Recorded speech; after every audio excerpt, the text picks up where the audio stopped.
Bun găsit la emisiunea Știință și Cunoaștere. În cel de-al patrulea segment al seriei de interviuri îngrijorătoare cu profesorul de medicină și psihiatrie clinică Dr. Paul Rosch, președinte și membru de onoare a peste 50 de instituții academice din lume, continuăm să dezvăluim în premieră națională care sunt adevăratele cauze ale bolilor de inimă, insistând în acest episod asupra stresului. Vom încerca să pătrundem esența acestui concept pentru a înțelege ce efecte produce asupra corpului, în ce condiții, de câte feluri este stresul și când anume devine nociv.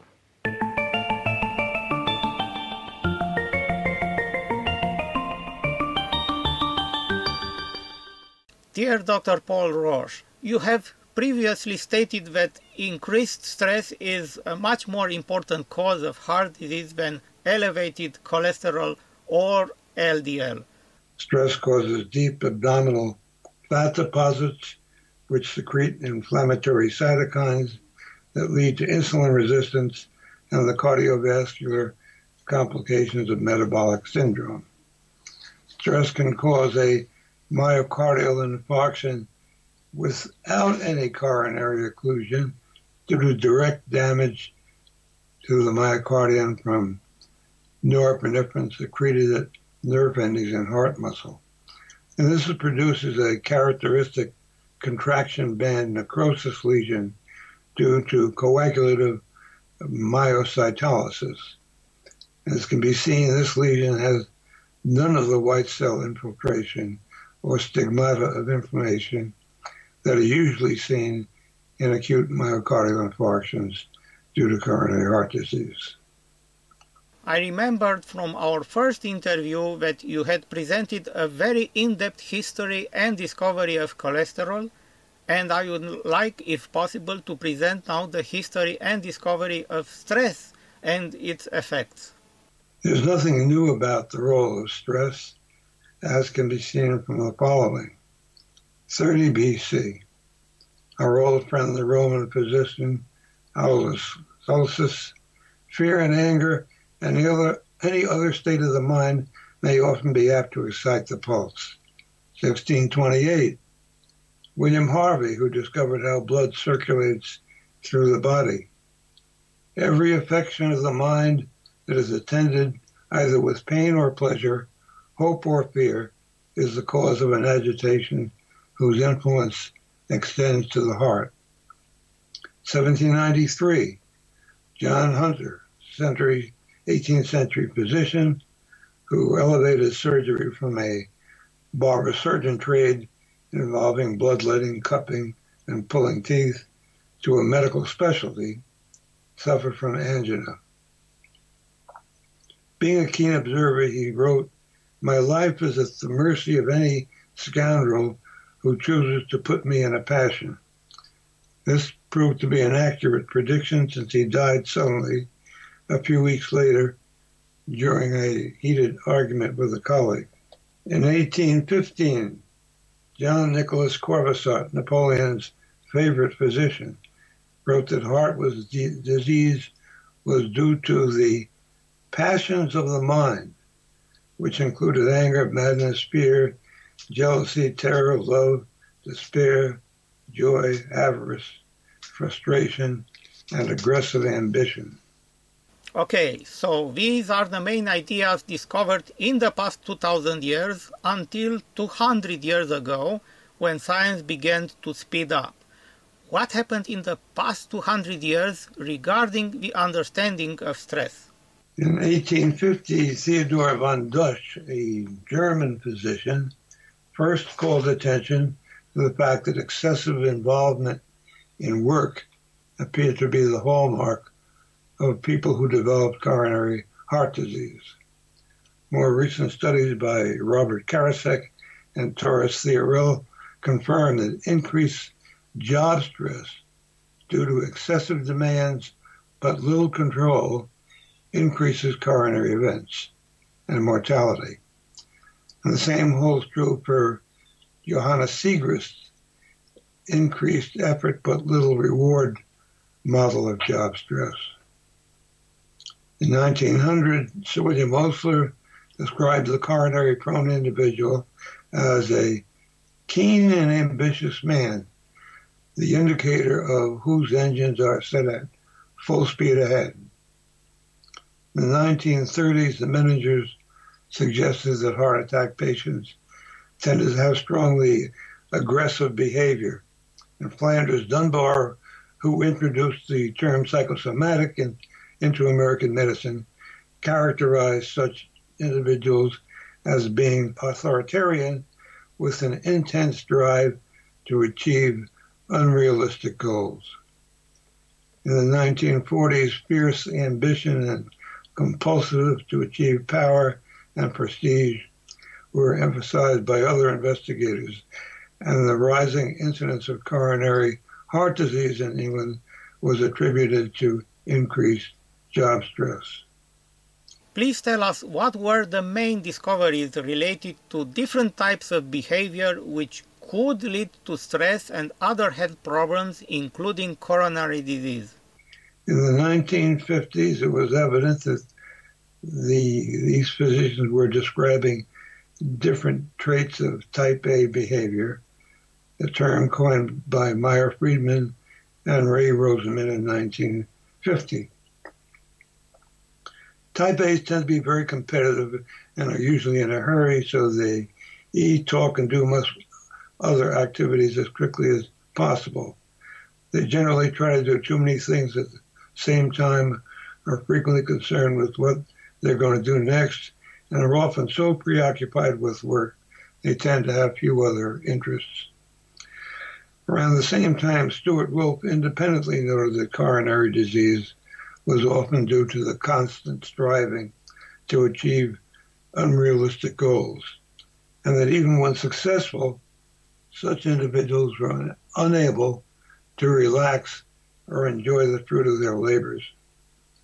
He called this the Sisyphus Syndrome, since in Greek mythology, Sisyphus had been condemned to roll a huge boulder up a hill, which, as soon as it reached the top, always rolled back down to the bottom. And he was repeatedly forced to start all over again. Type A coronary prone behavior has been acknowledged by the NIH to be as powerful a predictor of heart attacks as cholesterol or any other risk factor.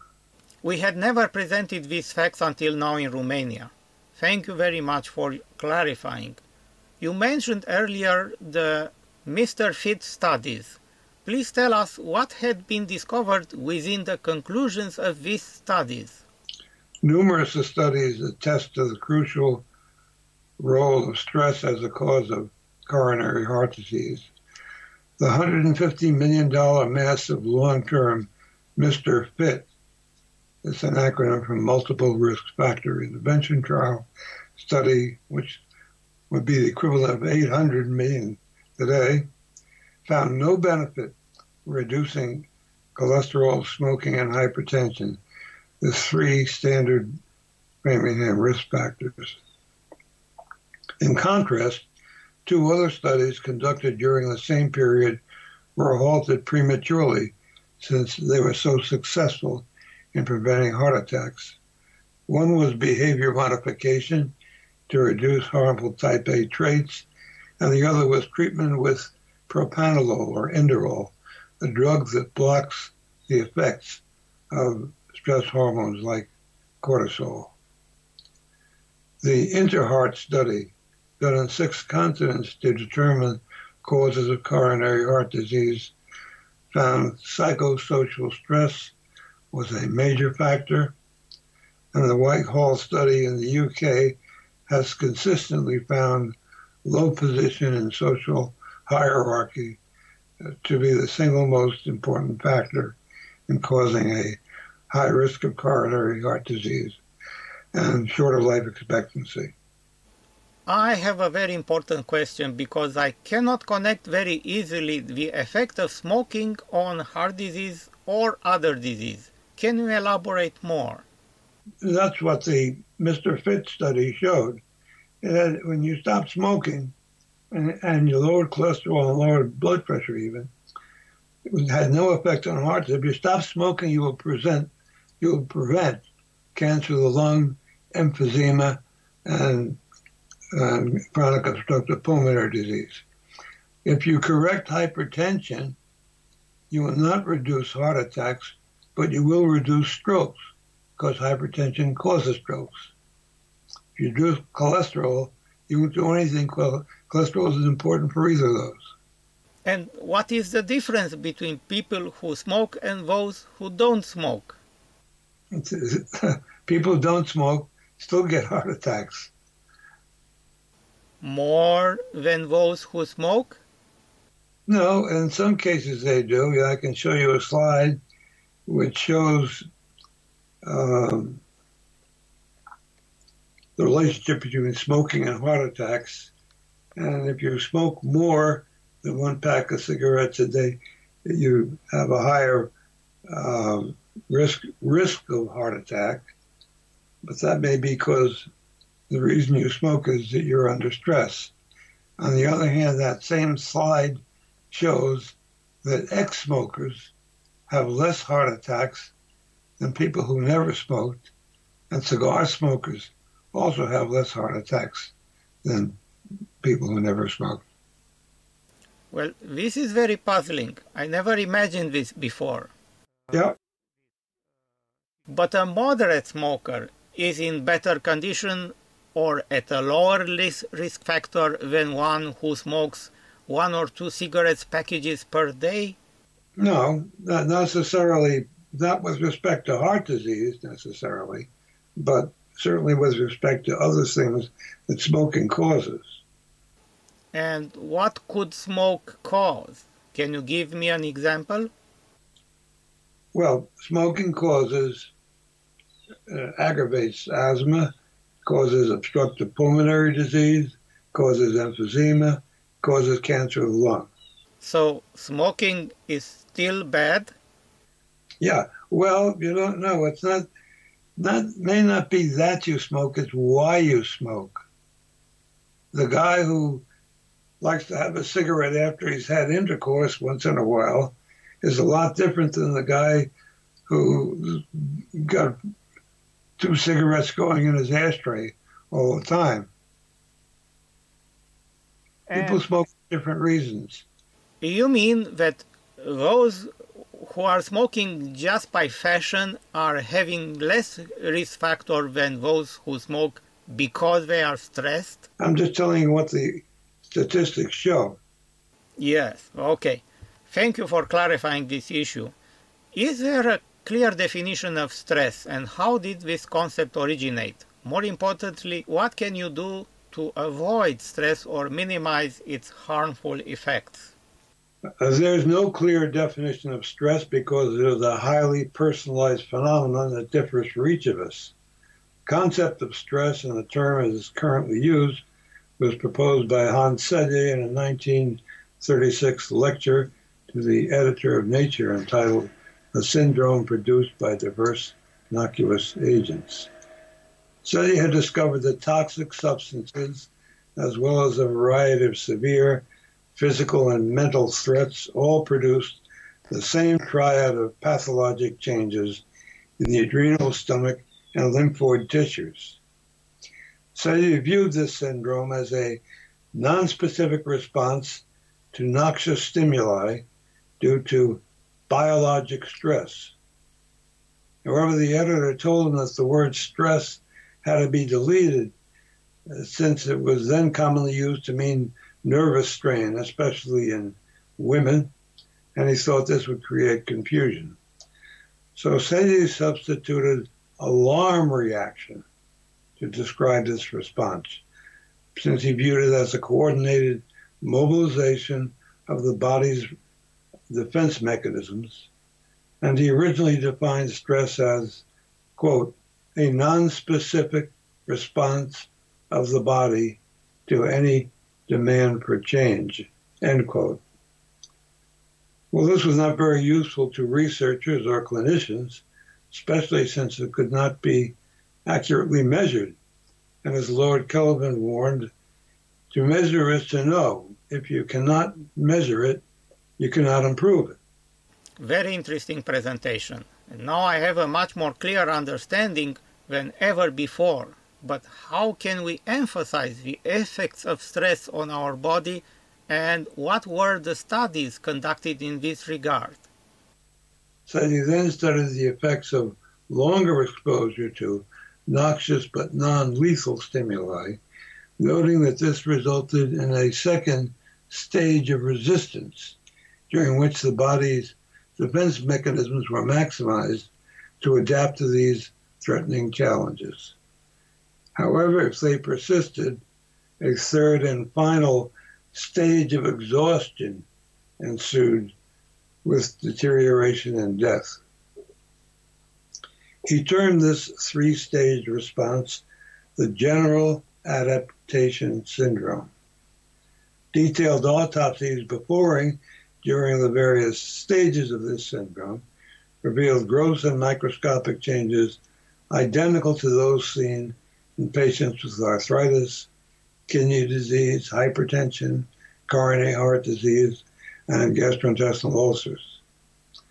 Studies suspected that perhaps stress might also cause these disorders in humans as well, and therefore considered them to be diseases of adaptation, although in retrospect diseases of maladaptation probably would have been more appropriate.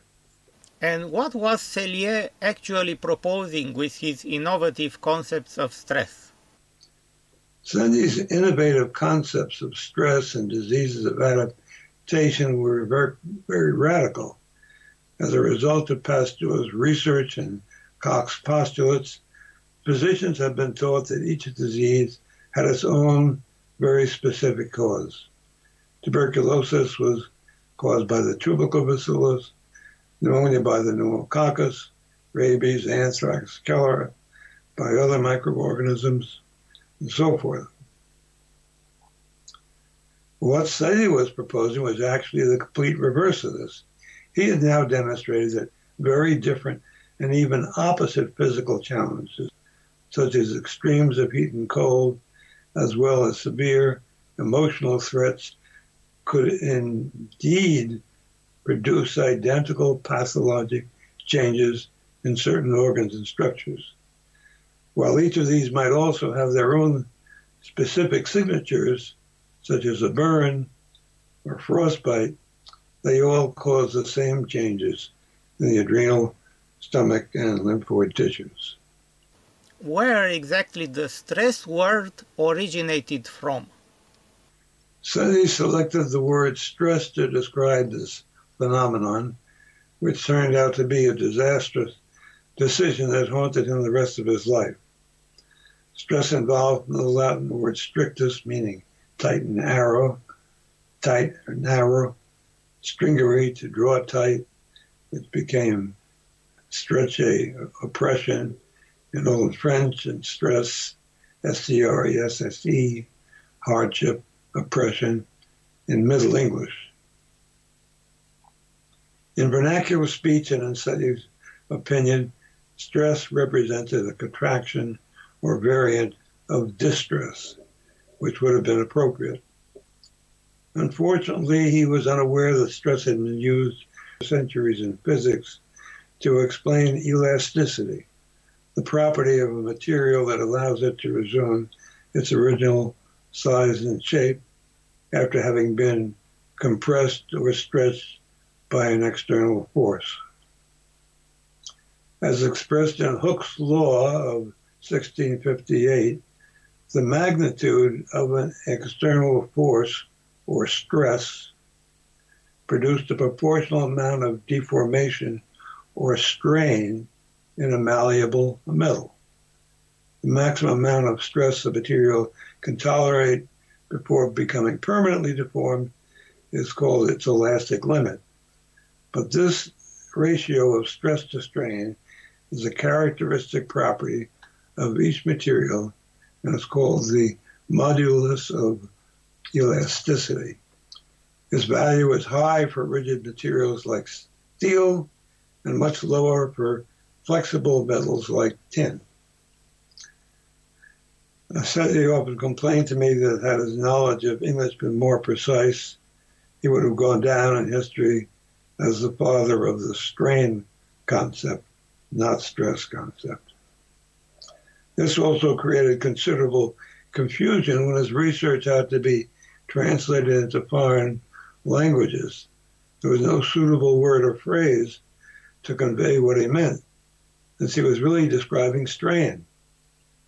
In 1946, when he was invited to give a keynote address at the prestigious Collège de France, the academicians responsible for maintaining the purity of the French language struggled with this problem for several days. They eventually decided that a new word would have to be created, and apparently the male chauvinists prevailed. Thus, luststress was born, quickly followed by L-stress, ill-stress, low-stress, der-stress in other European languages, and similar neologisms in Russian, Japanese, Chinese, and Arabic.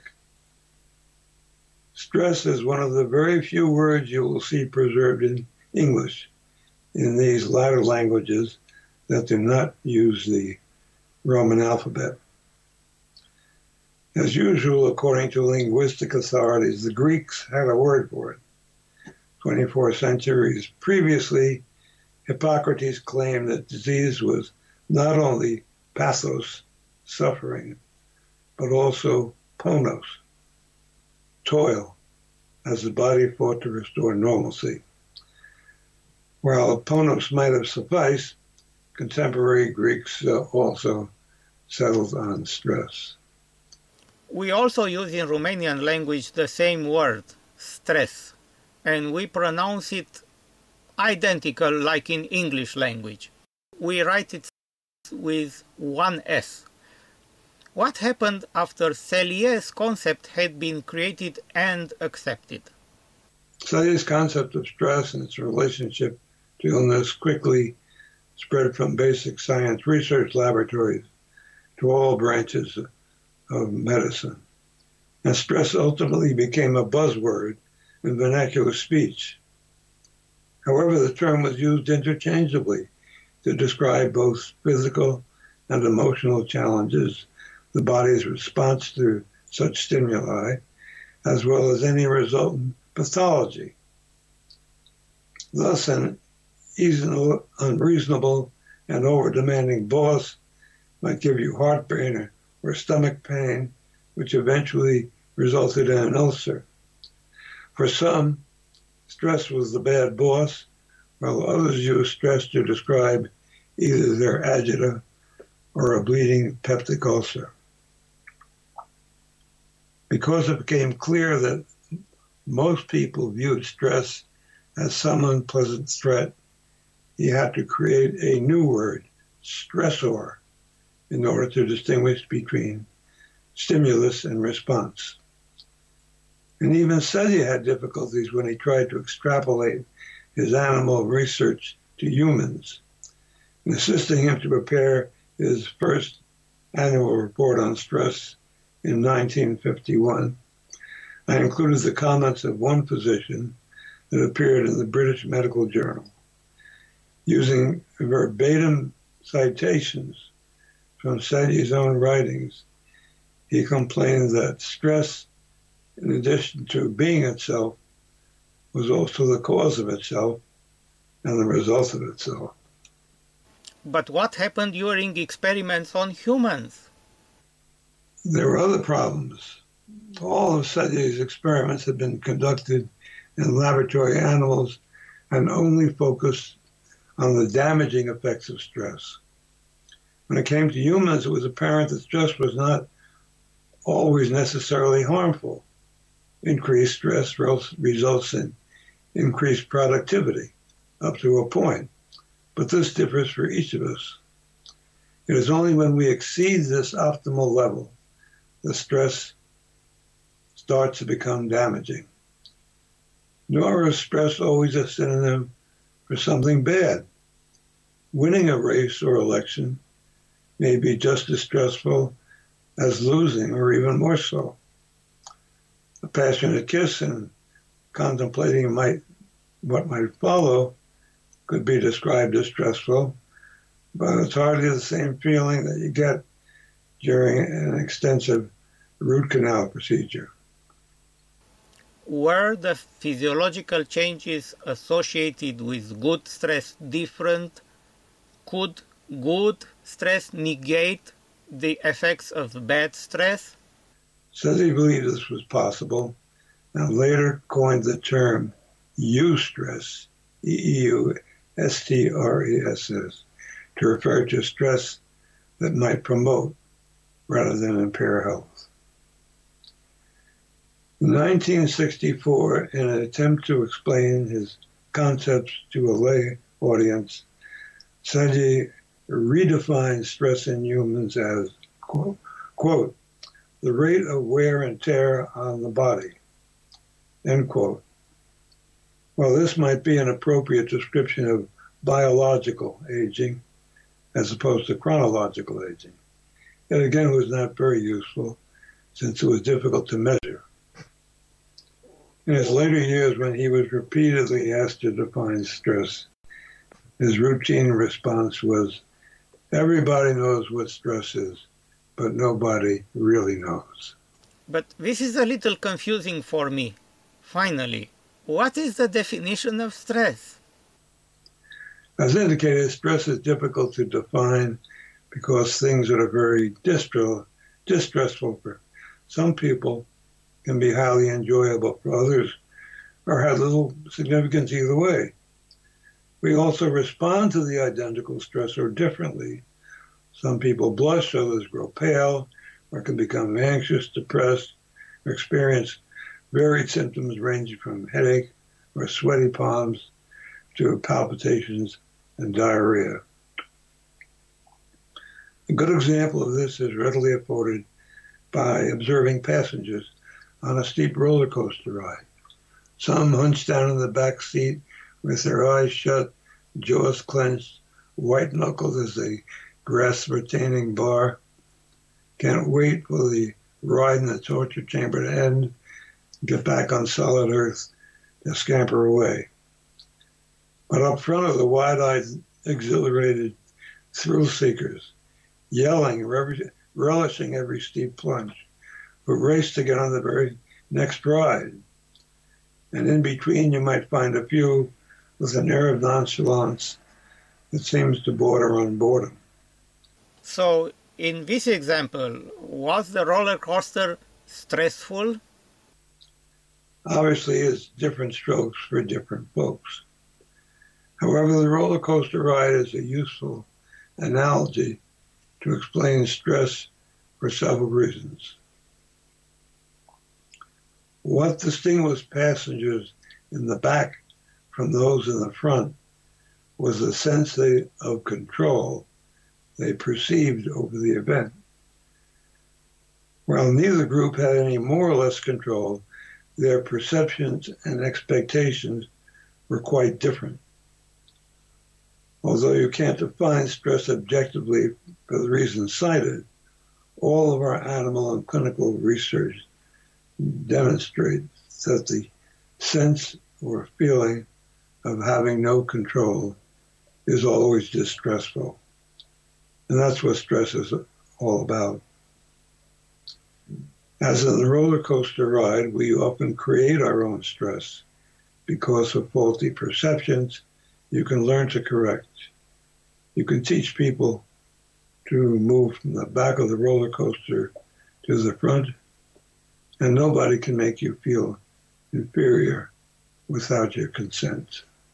But if stress is something so different from one person to another, what would be the strategies for stress reduction? And just as stress is different for each of us, no stress reduction strategy works for everyone.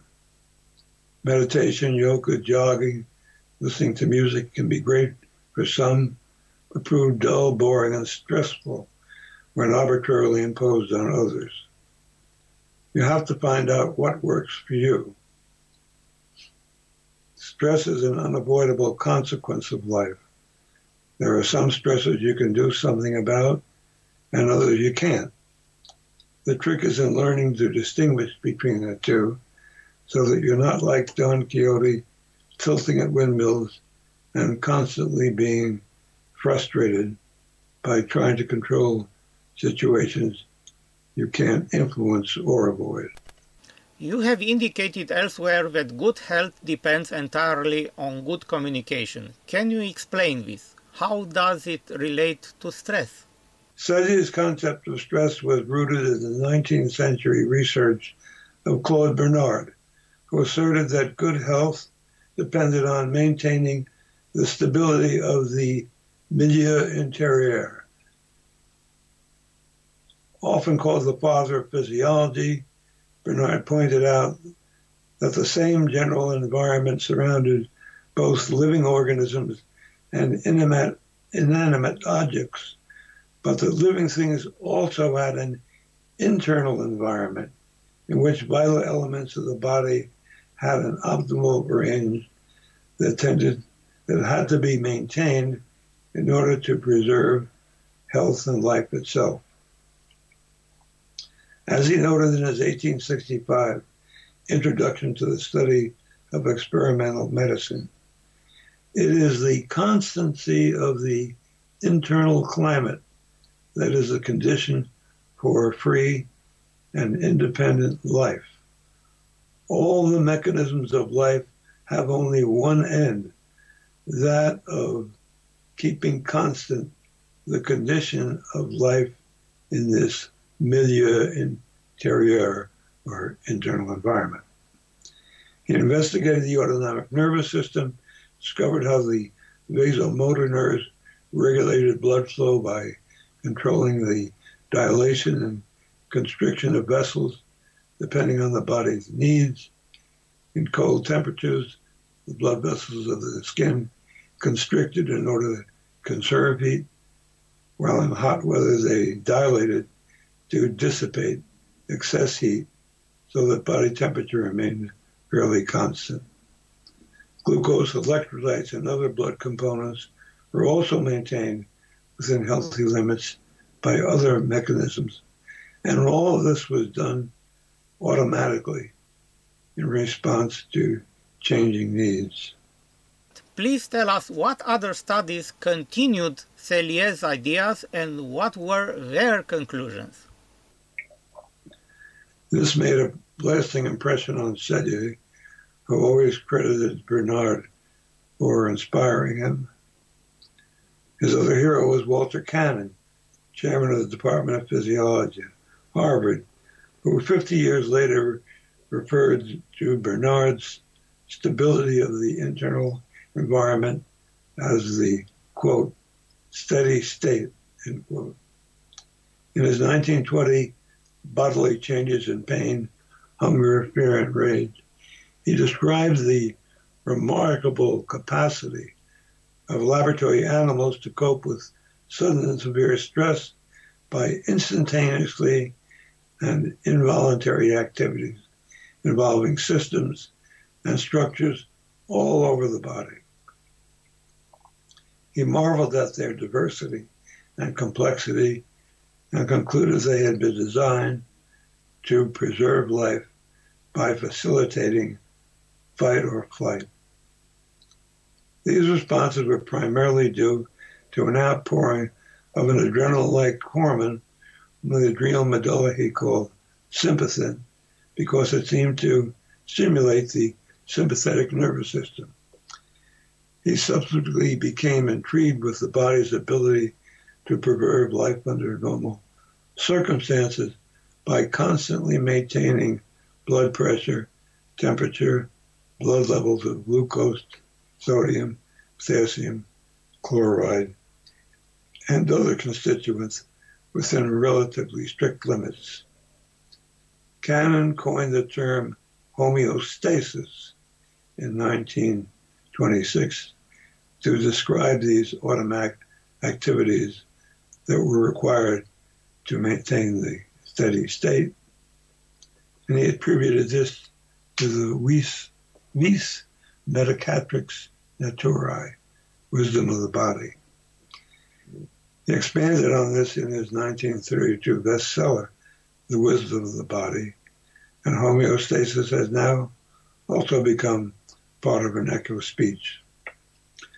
Hans Selye later delineated the role of the hypothalamic pituitary adrenal, the HPA axis, and especially the adrenal cortex during sustained stress in his alarm reaction and general adaptation syndrome.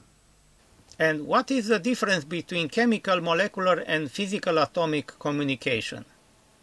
All of the above responses require good communication within the body to maintain homeostasis, as well as effective communication with and responses to external environmental threats to disrupt this. Constant and immediate feedback is necessary to signal any such change in status so that appropriate alterations could be made.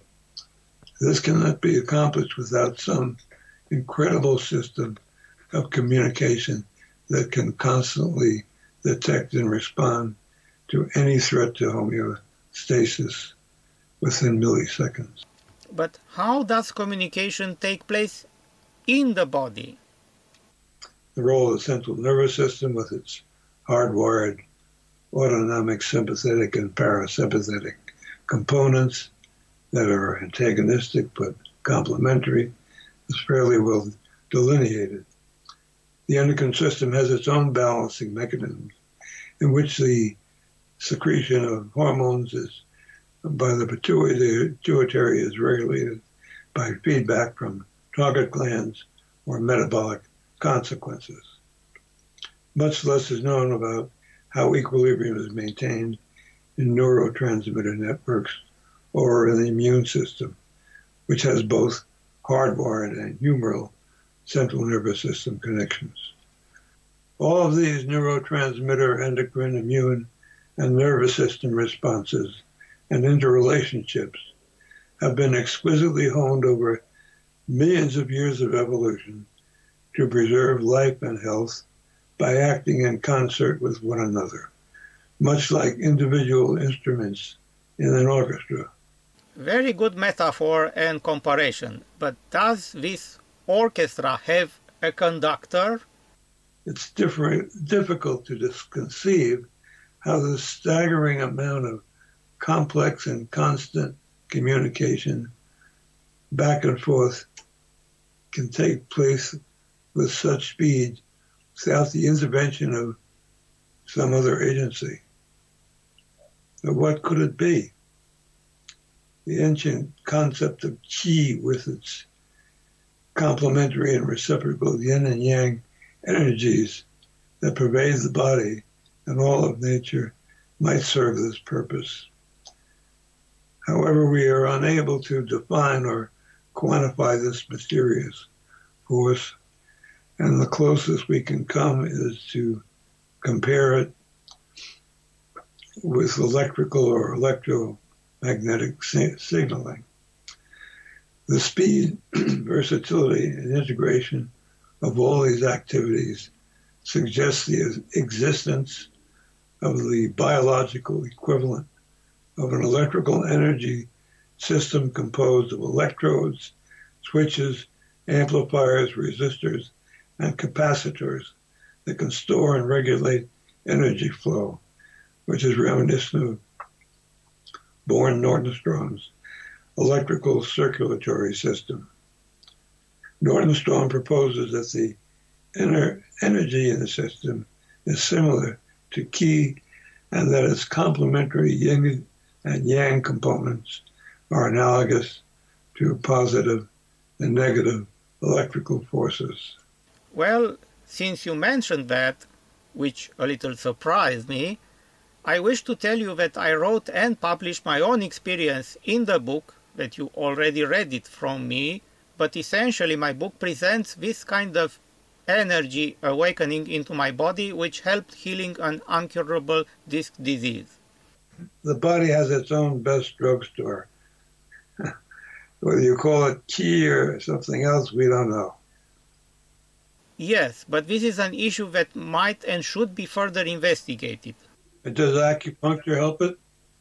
No, acupuncture did not help me because the disease was too advanced. Yeah, but so how do you know it's key? You call it key, but how do you know it's key?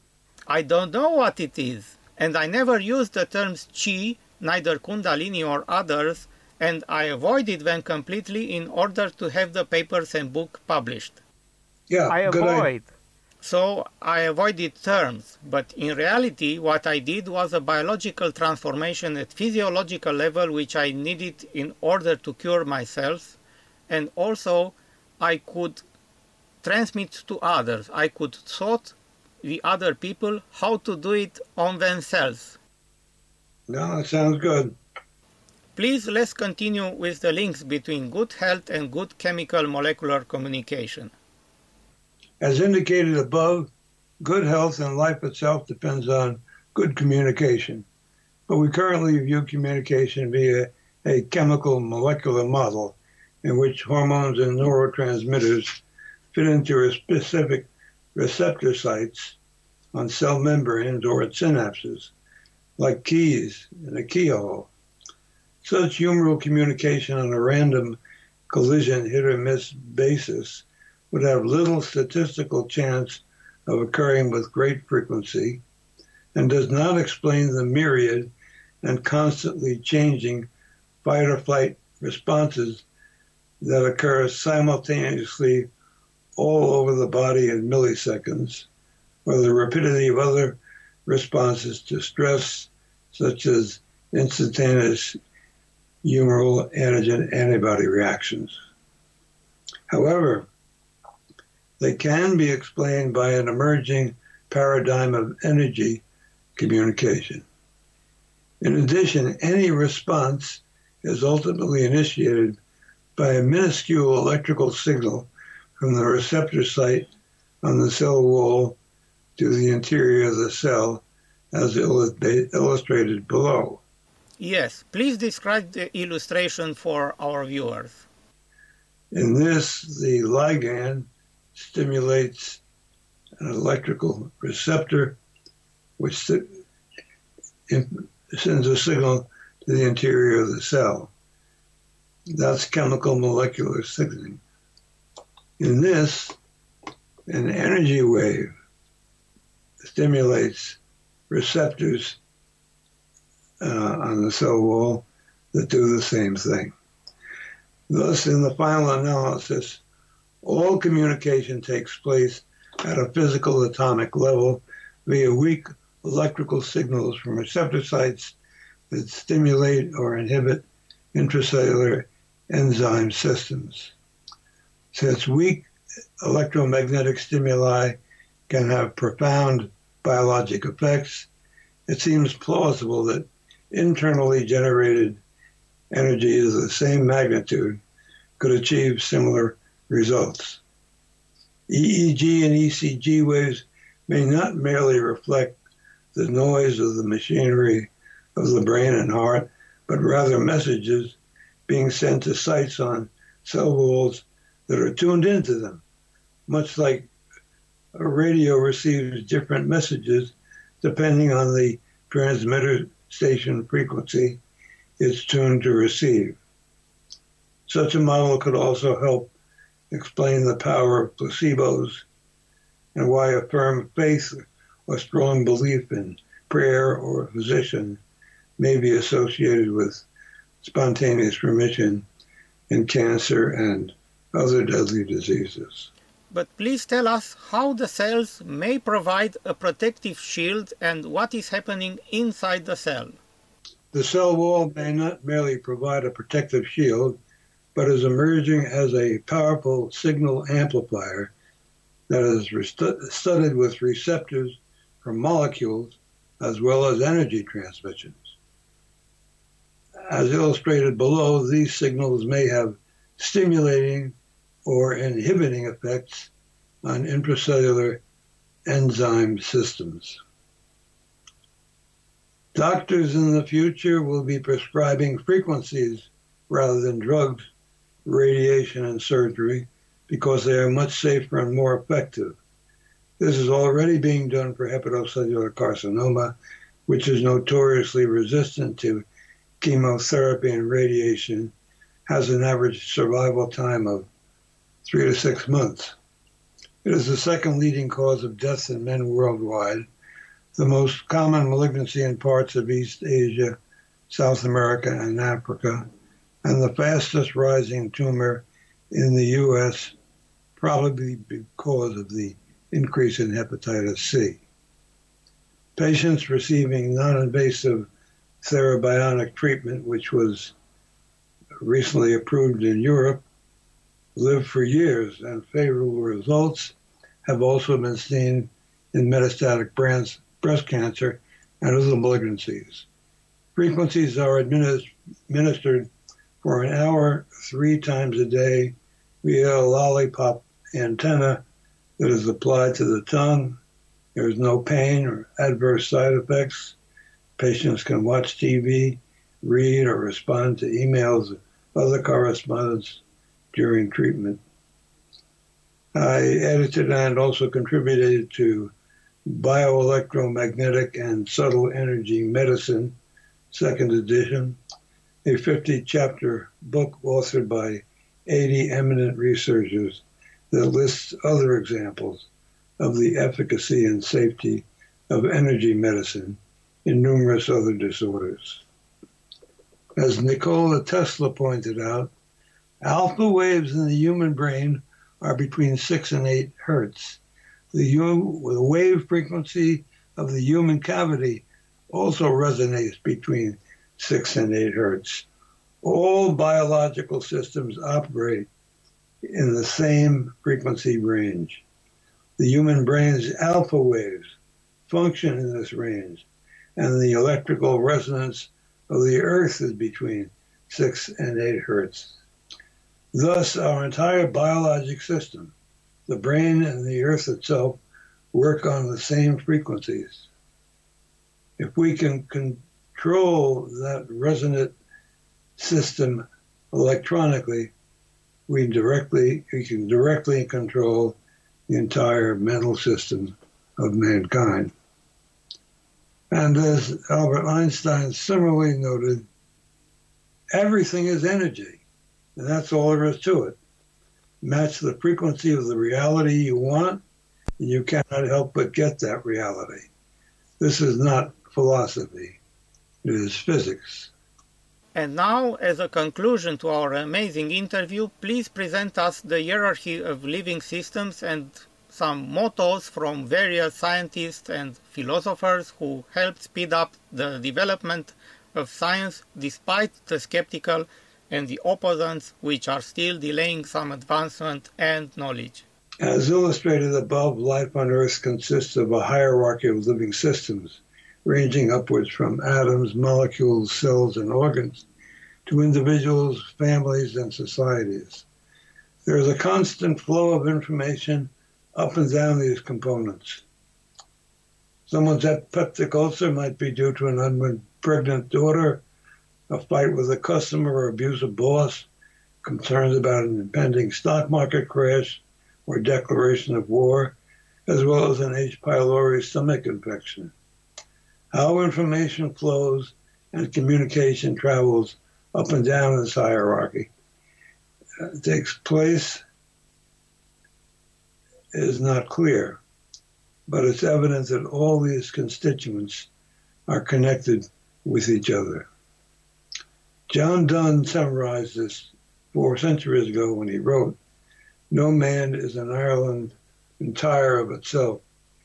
Any man's death diminishes me because I am involved in mankind, and therefore never send to know for whom the bell tolls, it tolls for thee." And John Moore similarly noted, when one tugs at a single thing in nature, he finds it attached to the rest of the world. Is it likely that any of the above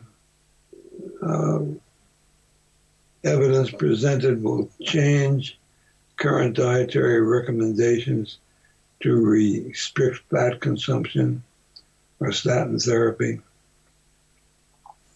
Here's what some others have said that seems to apply. Whenever a theory appears to you as the only possible one, take this as a sign that you have neither understood the theory nor the problem which it was intended to solve. Sir Karl Popper. For every complicated problem, there is a solution that is simple, direct, understandable, and wrong. H.L. Mencken. Science is organized common sense where many a beautiful theory was killed by an ugly fact. Thomas Henry Huxley. All truth passes through 3 stages. First, it is ridiculed. Second, it is violently opposed. And third, it is accepted as self-evident. Arthur Schopenhauer. A new scientific truth does not triumph by convincing its opponents and making them see the light, but rather because its opponents eventually die and a new generation grows up that is familiar with it. Max Planck. There's nothing so absurd that if you repeat it often enough, people will believe it. William James, the father of psychology. And let's hear from 2 Nobel laureates, Richard Feynman, who wrote, I'd rather have questions that can't be answered than answers that can't be questioned. Science is the belief in the ignorance of experts. Religion is a culture of faith. Science is a culture of doubt. And most importantly, I learned very early the difference between knowing the name of something and knowing something. And this applies to inflammation and atherosclerosis. And finally, as Albert Einstein said, not everything that can be counted counts, and not everything that counts can be counted. The first half of this refers to risk markers like cholesterol, LDL, and HSCRP that are easy to measure but do not cause coronary heart disease. The second half refers to stress, a major cause of coronary heart disease, which is difficult to define, much less measure. This may very well change due to recent advances in measuring stress, so stay tuned for our next interview. Dear Professor Paul Rosch, I deeply thank you for your effort and good intentions to help us being informed, and I look forward to meet you again. Thank you very much for your presentation.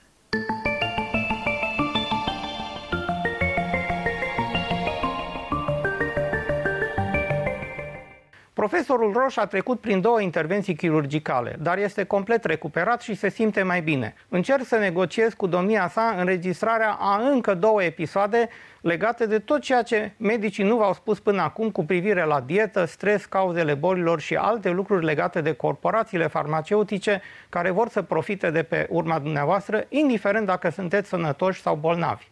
În această serie de reviste Time Magazine, începând cu anul 1984, este vorba despre faptul că o dietă bogată în grăsimi și colesterol ridicat au fost atât de periculoase, dar în 1998 Coperta a subliniat beneficiile HDL, deși asocierea nu are nicio legătură cu cauzalitatea.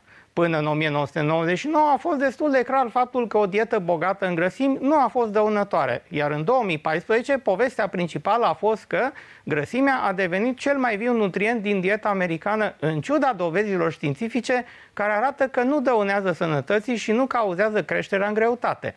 În anul 1997, Keyes a recunoscut în cele din urmă că, citez, nu există nicio legătură între colesterolul din alimente și colesterolul din sânge, iar noi știm asta de-a lungul anilor, că colesterolul nu contează deloc, dacă nu se întâmplă să fii un pui sau un iepure. Am încheiat citatul. Fiți alături de noi data viitoare la o nouă întâlnire cu Știință și Cunoaștere.